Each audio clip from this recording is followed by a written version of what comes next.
Let's get on with the next session. I have to apologise in advance. I have to leave at about 12:30 because the first vote on the Brexit legislation is due at about 1:45.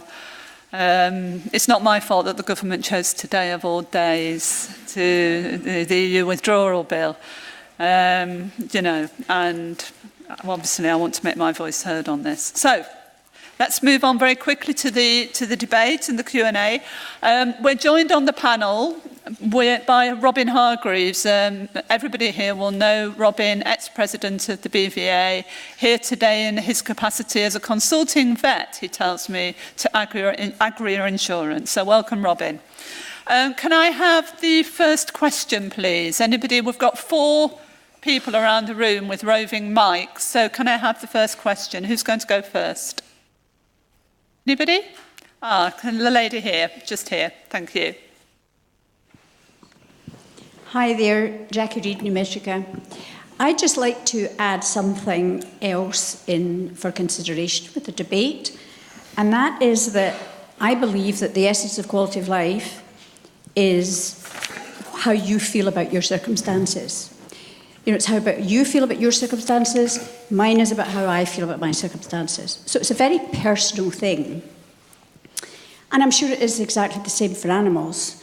So I think that one of the important things for us to do is to try and access that feeling, that personal feeling. And we can do that by asking the owner specific questions about their animal's behaviour. And from that, we can deduce how the animal feels about its quality of life. The tools that my group develop have come up with a profile of scores for the dog 4 and for the cat 3. And these domains give us an idea of how the animal feels about its circumstances. Now we can drill down and see how the quality of life is changing. So as I say, it's just a different concept, and I just wanted to throw it into the debate. Thank you. Thank you. Who would like to respond to that first of all? Sarah? Robin? You have a go. Just what I would say is that I did a little bit of talking to students and young vets and veterinary nurses about assessment of quality of life, and I think it does reflect on what you say, because the key thing is to start the conversations much earlier than we currently do. We're starting to assess quality of life at the point where quality of life has deteriorated, and we're trying to compare it with a memory of what it used to be. Whereas actually we should be talking about quality of life when quality of life is good, and recognising it and knowing what it looks like when it's good, so that then people are, and prepare people for what to expect when it starts to deteriorate. So we should have people, they should be anticipating what they should be looking for, rather than trying to explain to them what they now see.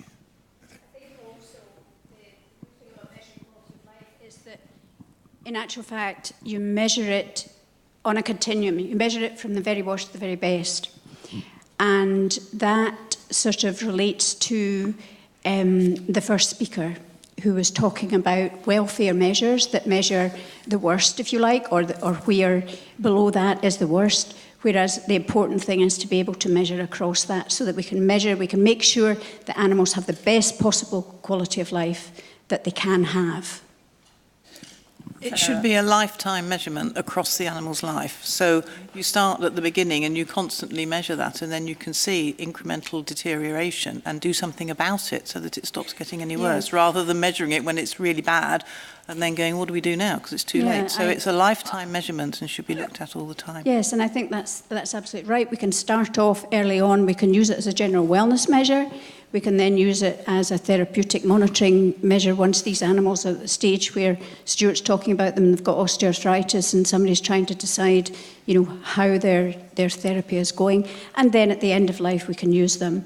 Because I think the important thing at the end of life is that the vet has something more objective to show the owner that makes it easier for the owner to make that decision that, yes, their pet's quality of life has deteriorated over time, and yes, it perhaps is the time to call it a day. So I think we're doing things for the same reason, but we just have a different approach, and I think that's the essence of measurement. Thank you. I mean, I'd like to move to Simon now before bringing in the next contributor. Simon, we have a question over the technology here. How can we effectively audit the utility of insurance in delivering quality of life? So to switch away from the vets for a moment and go back to the insurance question. I think one of the quality of life and welfare issues is I think it was mentioned earlier on, the uncertainty amongst consumers when they're buying insurance.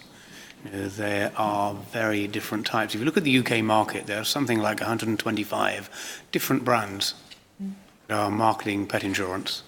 They are motivated in a lot of different ways. If you look at our career, we insure animals. That's what we do. We don't insure homes, we don't insure travel, we don't insure cars. But if you're a multi-line insurer, perhaps you don't have that same specialism, perhaps you don't have the same motivations. If you're a supermarket, then you perhaps have some other choices. Maybe you have the opportunity to sell on value for money. Unlikely you'll sell quality because you'll be endeavouring to sell down at the price point that your brand values suggest.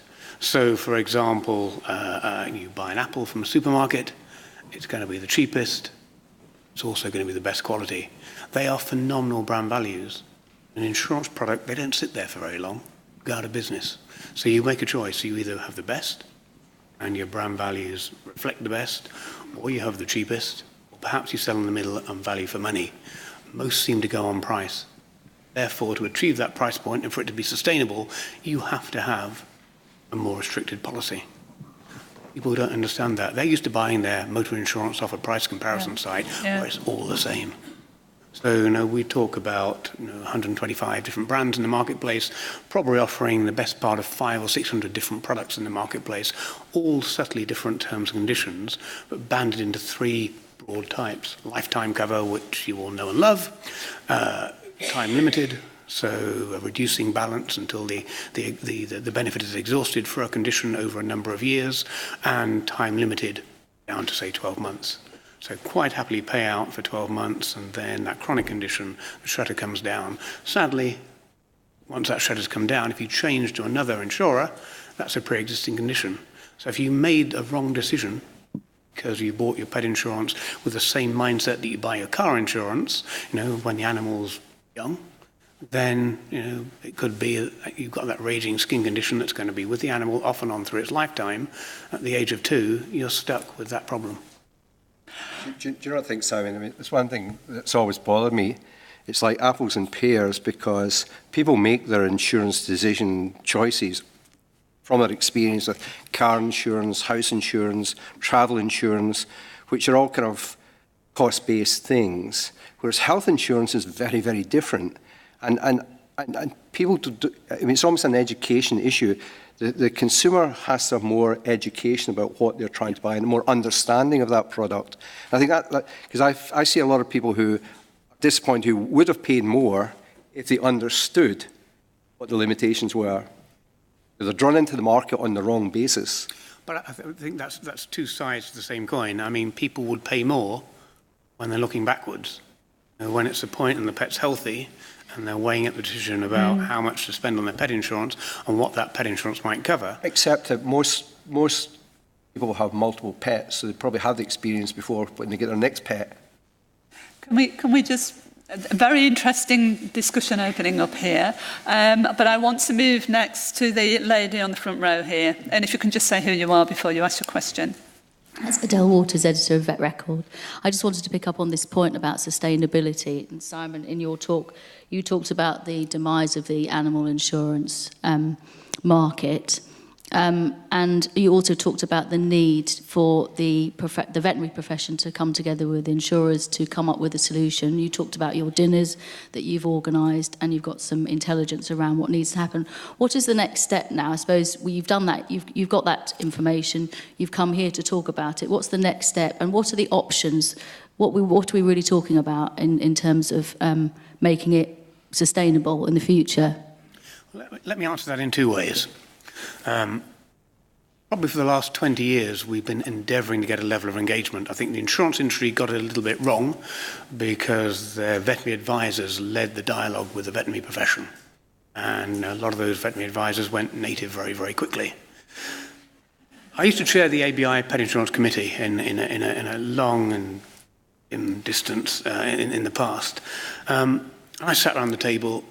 There were 10 underwriters around the table, and there were at least 8 who were there, 1, to learn as much as possible, and 2, to actually try and coerce the veterinary profession to charge less. That was a single point of conversation around the table.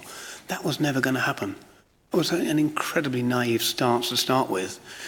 The challenge was, how do we work together constructively to make sure this is a sustainable proposition? Because at 24% of dogs and cats insured, and sadly another 20% or so, even more maybe, that maybe have had insurance and have dropped out with a bad experience, probably never to return, whether they have 1 pet, 2 pets, 10 pets.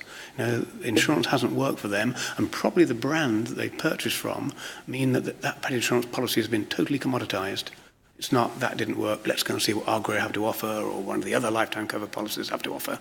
It's been totally commoditized, and people drop out of the marketplace. You mentioned the demise of the insurance industry. It won't go pop. What will happen is, we saw 2.1 billion as the aggressive forecast from Mintel as to where the market might be in 5 years' time. I think that's way, way, way optimistic. Things will happen before we get to that point. So we'll hit some threshold premium levels above which owners will just not see whatever pet insurance policy they buy is going to be value for money. So when you start to hit those thresholds, pet insurers won't stop trying to write pet insurance policies. What they'll do is start to restrict the cover. So, for example, maybe taking a leaf out of the book from the human world, we can pay the whole gamut of prices for an MRI scan, for example, almost determined by who you go and see. We might decide that a consultation, a bit of sedation, some configuration and some aftercare, you can see the extent of my technical knowledge here, is worth £400. Now, pretty similar to the human medical world. And if you've got clients who'll pay another 500 or another 1,000 on top of that, hey, good luck to you. But what will happen is, insured pets, there'll be a lot less MRI scans. So the insurers will start to restrict the cover down. As cover starts restricted down, there'll be the same price points. So that huge growth in premiums, I don't think will materialize. Moreover, as cover's restricted down, the value for money from the cover against the risk, against the premium that owners have at the moment will devalue as well. So insurance penetration, I think, will start to fall. Okay, so Simon, while you've got the floor, I've got a question online here for you, which other members of the panel may want to comment on as well. And then I've got Chris on the front row, Chris Lawrence here with a question. Pets often rehomed for behaviour problems and referrals, I think that means referrals for behaviour problems, of course, are not usually covered by insurance companies. To improve welfare and reduce unwanted pets, should this be covered? I think that comes down to individual policies. I mean, we cover behavioural and behavioural referral. I think, especially in rehome pets, that's quite an important part of socialising them within that family. But again, you look at, it's almost like your household insurance. You wander back 20 years and you had a level of third-party liability cover with every household policy. And endeavouring to deliver a cheaper household premium for people, they strip cover out. I think if you are selling, and some companies sell 99% of their policies online. They work through the aggregator sites and price comparison sites, and there people go on, they hit price as a selector, and they buy above the fold. So I think in general insurance, 88% of policies are bought in the top 5 when people have selected price. So it's that endeavour again to get the low premium. Okay, I'm going to bring Chris in now because he's going to take over the chairing as well, so I'll let him get his question in first. Chris. I think most people in this room would accept that lifetime cover is what is desirable. Do you think there's a place anywhere for some sort of control or regulation to stop people selling policies that don't produce lifetime cover? No, because there'll be significantly less insured animals in the country. And in Gorf's shoes, if I was a veterinary surgeon, I would want a level of insurance with a patient rather than none. We just happen to believe in lifetime cover. When you go out and research what people think they've bought, all describe to you a lifetime cover. I wind back, because I'm significantly older than I look, I wind back 30 years when Cover for Life, lifetime cover, first came into the marketplace, and that was predicated on some huge complaints on the claim side of the company I was working with at the time. And we went out and researched 1% of the whole client base. We did 2,000 in-depth telephone interviews, and we asked people, tell us how your policy worked. In 2,000 interviews, nobody could explain how their policy worked. Which, hey, talk about indictments. That was a huge indictment for a very fledgling insurance industry at the time. What people described was a pool of money to pay for my veterinary fees. As long as I keep paying, it'll keep paying for the bills. Chronic, one-off and resolved, or otherwise. So no, it's the policies we believe in. It's the policies we think people want to have. And more importantly, because we focus very much on working with the profession, we work with breeders, we work with rehoming charities. They're slightly different, but breeders and rehoming and vets, very much we're there in at the grassroots. So we're there, we might get a bit of gastrointestinal because the breeder's not great at getting the pet from one environment to the other, but there's nothing fundamentally wrong with most pets at that point. So if you can get them on the right cover at the right time, things are covered. Things are covered through their lifetime. But I come back, some insurance is better than none, as long as people know what they bought. Any other questions from the audience? I've got the gentleman there. Just a look on my right-hand side. Here. Thank you. Alex McGee. So I've got two questions, actually, which is possibly a bit cheeky. So firstly, Sarah, you listed your quality of life tool as a way of communicating with owners.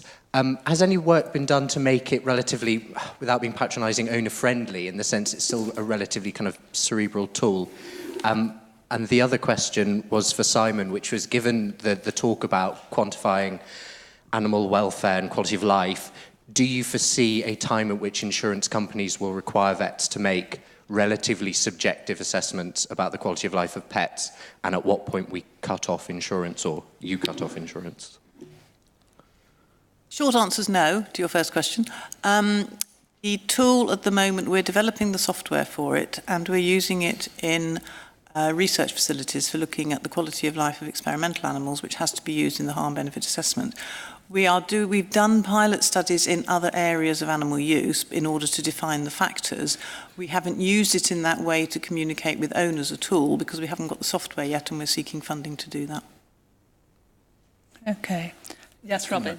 I think we've got a really big educational thing to do with the clientele, because don't think our clientele really understand the complexity and depth of quality of life. They will ask me whether the animal is suffering, and they will interpret that as largely speaking pain. And if I can't identify, or they can't identify pain, they tend to, everything's going to be fine then. We can carry on.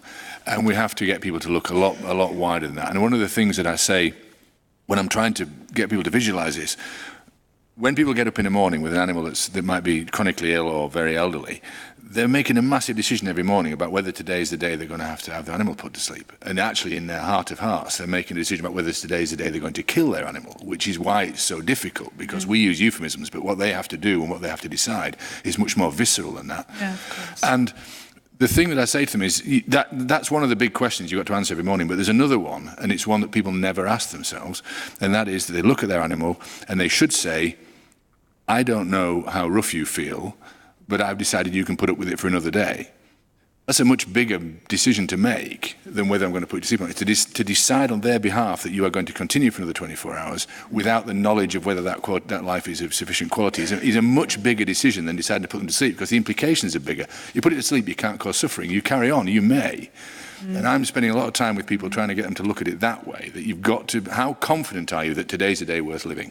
Not how confident are you that it's suffering, which is just a conceptual thing that people, I think, haven't got their heads around yet.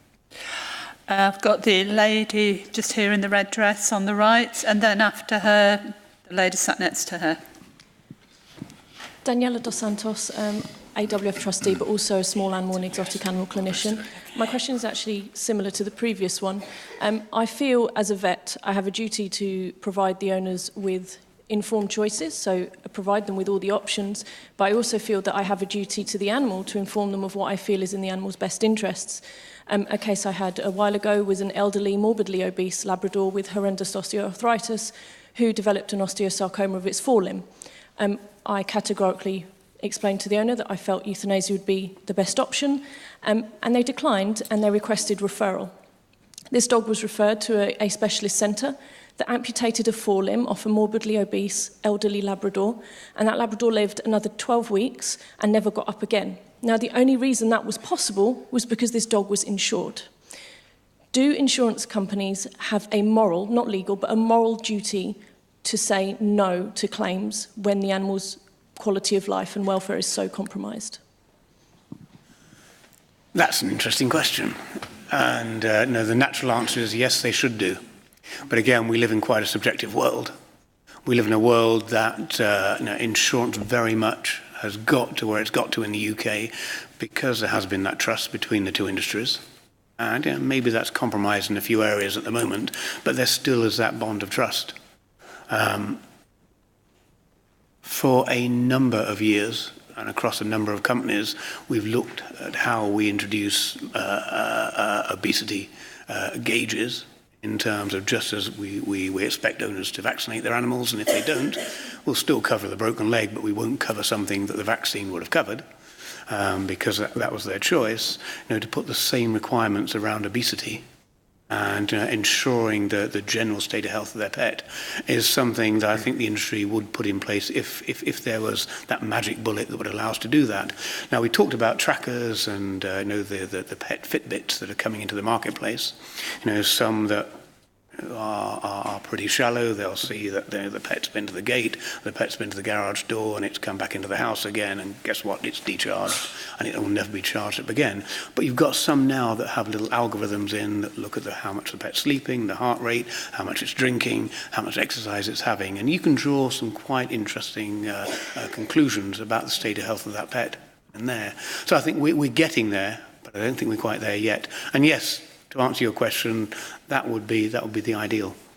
If I may, I think it's unfair for the insurance company to make that decision. I'm disappointed the referral specialist didn't make that decision, because I think that's what you would hope where that responsibility lay. And I think that one of the ways to facilitate that decision in a way is to try and identify expectation before you start and judge against that. So if you're going to treat that animal, decide what you think success would mean before you start, not looking backwards. And also what quality of life is acceptable. Look backwards. And then you would hope that's a learning thing. One mistake would mean that mistake isn't made again. But I would think the responsibility lies there with the person who judged. Go ahead with that. So if I throw that back at you, would you see that there's a need for a mechanism for you to challenge that?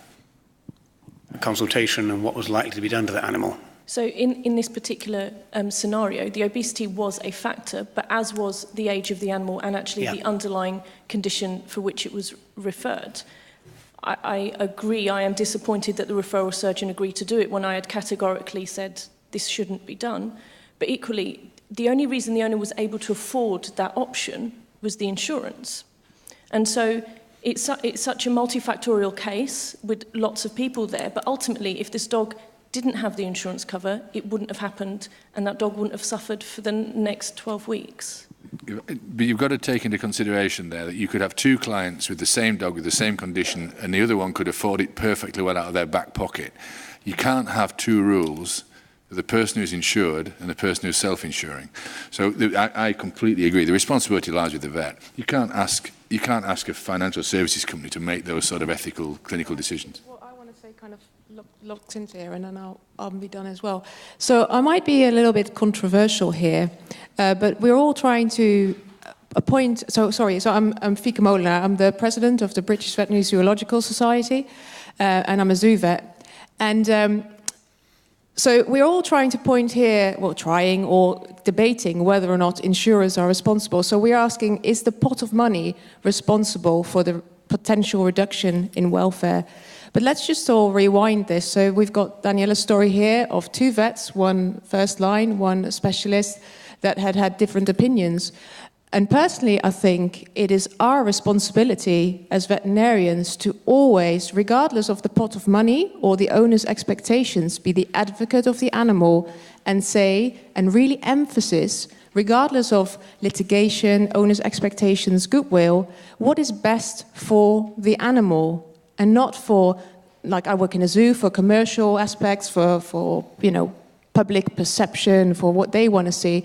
I am the advocate of the animal, and I will speak out for what's best in the interest of the animal. And what I think would be really useful is going back to the German story we heard earlier, where the veterinarians then have their own code of saying this is what we all agree is the standard. And what I think we struggle with is the expectation of the public due to things that are, for instance, on television these days, and people see what we can do with animals, and sometimes forget if what we can do with animals is actually in the interest of the animal. So perhaps the British Veterinary Association, as our member society, maybe when this new tool becomes more adaptable for practice, can make a really strong point of saying whatever we do should be in the interest of the animal, and we might have an objective tool to actually support us in practice to convince owners that sometimes they should just stop.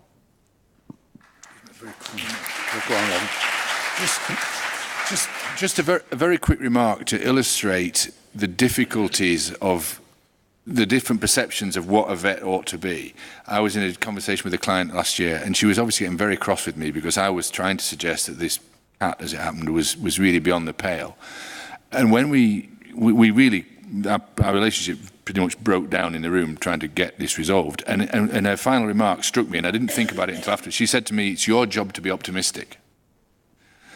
And it isn't my job to be optimistic, it's my job to be objective and to be an advocate for the animal. But that was an honestly held opinion of hers, that it was my job to be optimistic. And afterwards I realised it wasn't her fault she felt like that.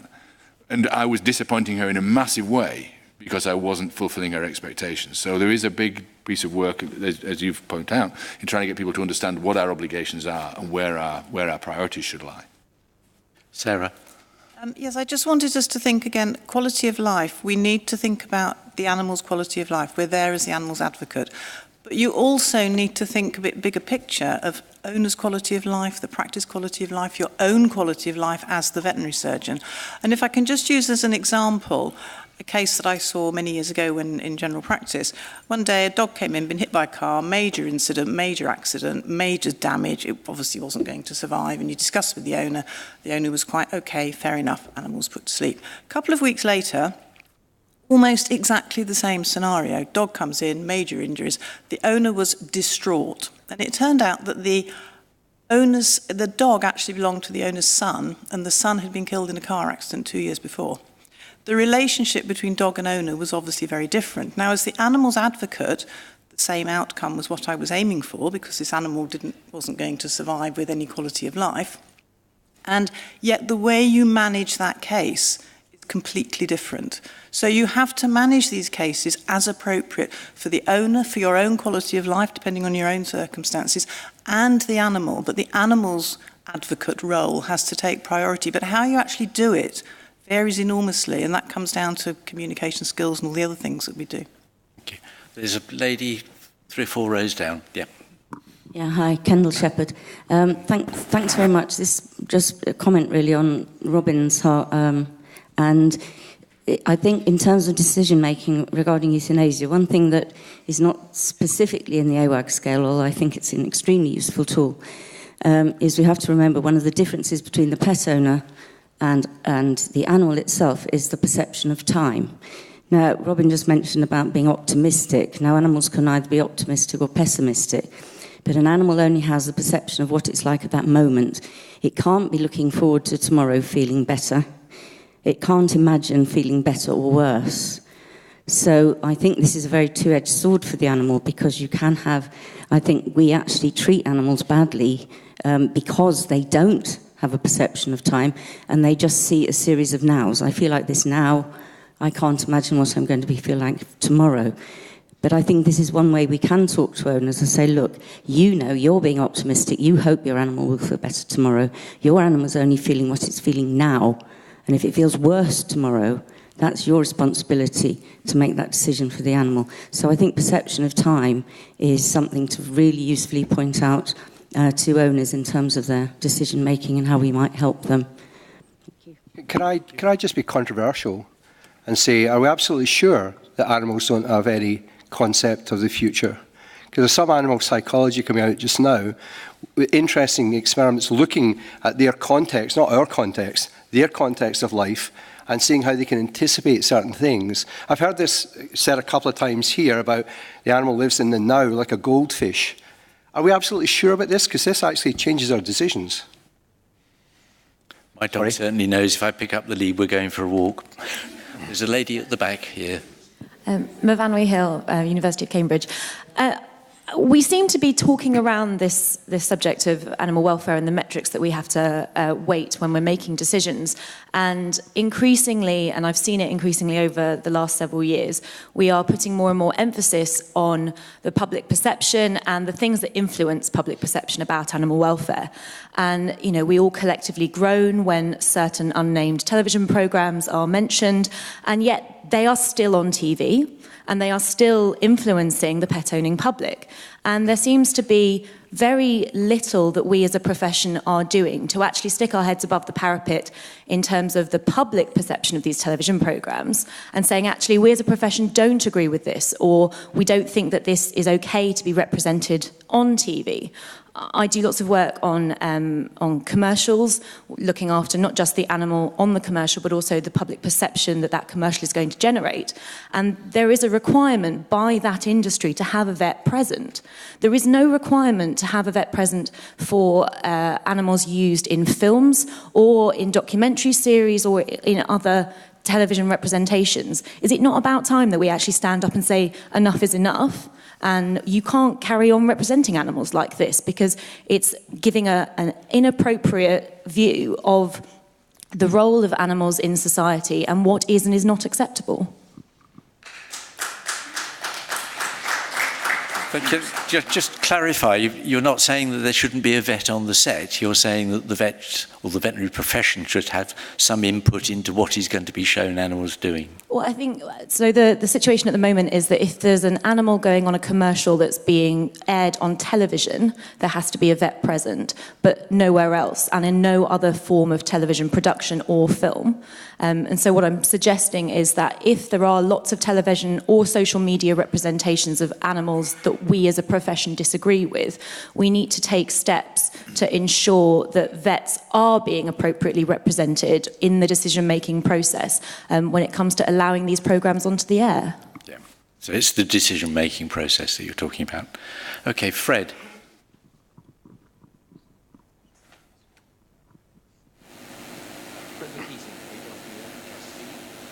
I've enjoyed the discussion. Can you hear me? Have the microphone on, please. Try now. Okay, Fred McKeating, AWF trustee. I've enjoyed the discussion. There have been very many valid and interesting points raised, but I just want to ask a simple question. Which, or all of the panel, how will you answer that question up there?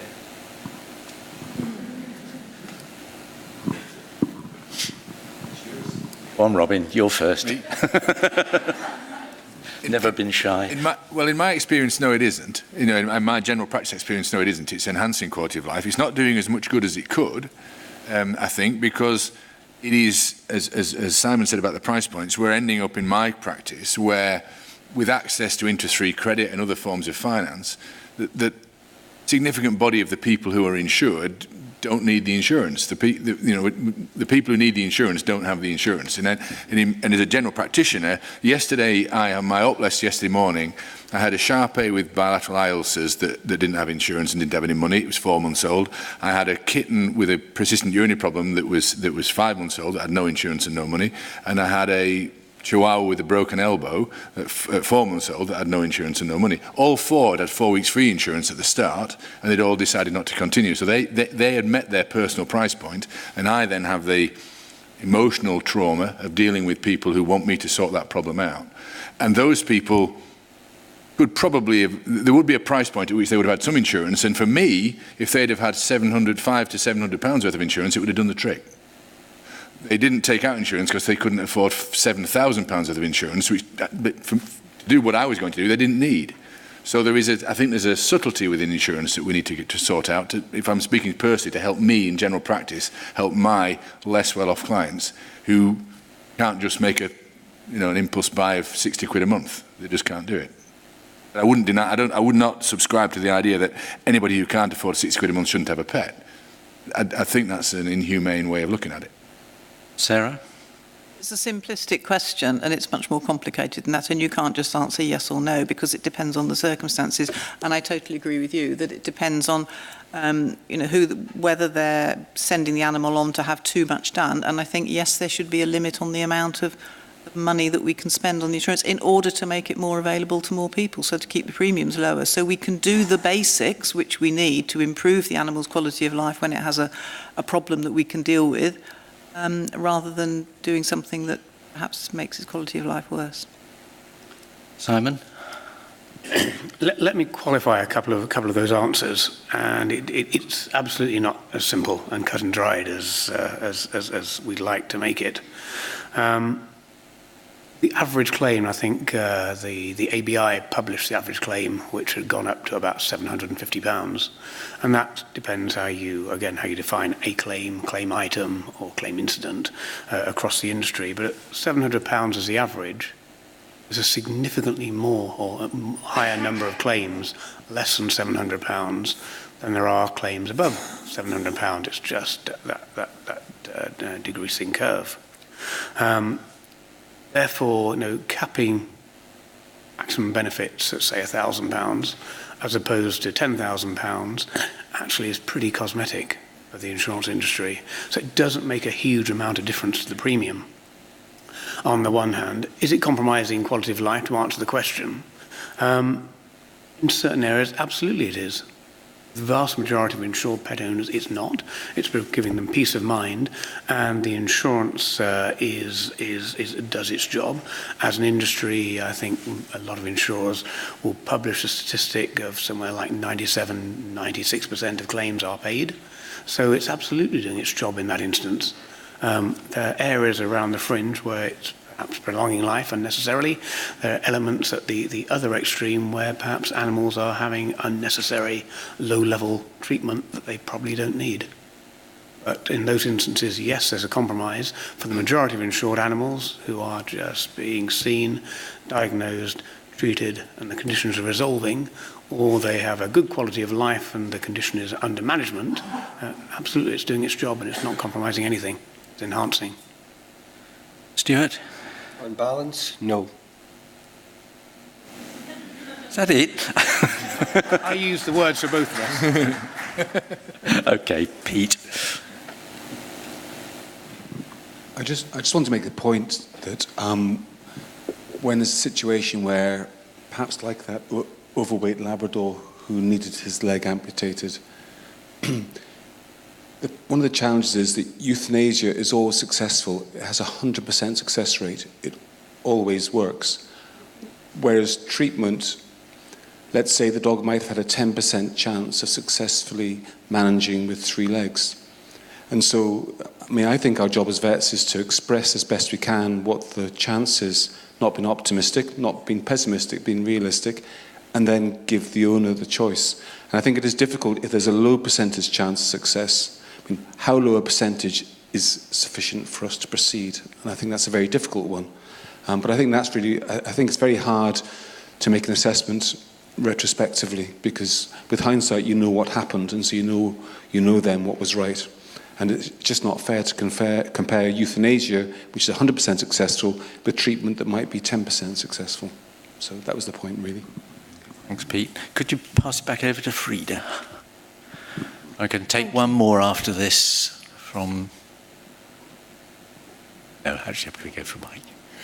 Frida Scott Park, Chairman of the Links Group. This question is going to come slightly out of left field, but it's very relevant to the question up on the screen there, and I have pre-warned Simon about the question. If you encapsulate the work of the Links Group as being, if an animal is being abused, humans in a violent household will be at risk. Last month I spent 5 days on a lecture tour in Sweden, the home of Agria Pet Insurance. They have extremely expensive, eye-wateringly expensive veterinary fees in Sweden. You'll probably know Sweden has a very high quality of life. It's one of the best places to live. But I have to say, even I was gasping at the cost of veterinary fees. They also have very high insurance cover, but we have a fundamental problem. I spoke to a number of groups when I was there. If an animal is brought in to a veterinary surgeon, and the veterinary surgeon gets that gut feeling that that animal has been abused and starts to ask the relevant questions, and the person bringing it in admits that it has been abused, the insurance, the pet insurance is negated at that point because it is deliberate injury of the animal. The big problem that the charity I was working with have is that if the victim, who is often a woman, 80% of the victims are women, bring it in, and she too is a victim, but she's managed to get the pet to get, to get veterinary attention. She can't afford the veterinary fees, so she's a double victim, and she has a really, really big problem. And I would really like to know if that operates in the UK, because it's fundamentally quite a big issue, a moral issue. So is insurance compromising the quality of life? I think fundamentally it might be compromising quality of life of both pets and humans. Simon? Well, Frida, you did give me the heads up, but I still don't know the answer.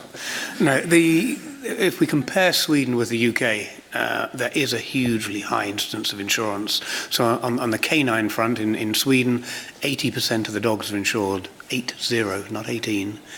Hugely compliant culture and a pet insurance industry that's been around. I think the first dog was insured in 1924. So this generation, the generation before, and before that of vets have all grown up with a pretty buoyant canine insurance industry.